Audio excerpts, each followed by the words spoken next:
Diretora KDT-TL Crescência Madeira de Deus, o governo sociedade civil atu continua suporta a deficiência. Diretora KDT-TL Crescência Madeira de Deus, o governo na sociedade civil atu continua suporta a deficiência.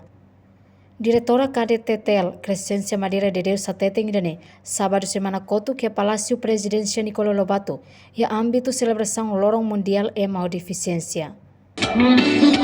Espera para futuro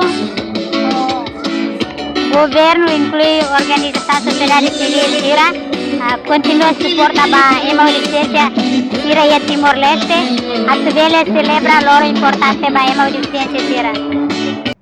Com a celebração Lorong Mundial a deficiência, me senti contente. Ada sentimento ba lorong uning eu senti contente los tambah bele celebra lorong internasional ba ema deficiência ia mundo tomak inclui Timor-Leste. Nimos informa, total membro organização KDT-TL, hamotuk atu sida ruanolo resing 5, composto si tradutor no forma do sira.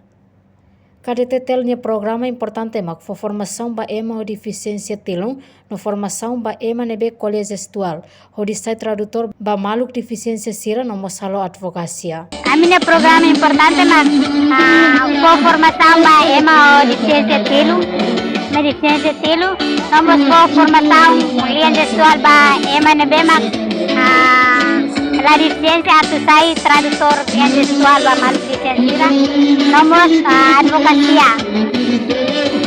Com o problema, KDT-TL sedau ia fundos permanente atau apoio atividade organização. Nuda diretora KDT-TL Crescência Madeira de Deus mos afirma, baina nama sira, hodi suporta wan sira acesso ba educação no justiça ba saúde. Além de para bele husik wan sira abandona ia umadet, no comunidade la bele halo diskriminação ba malu com deficiência sira.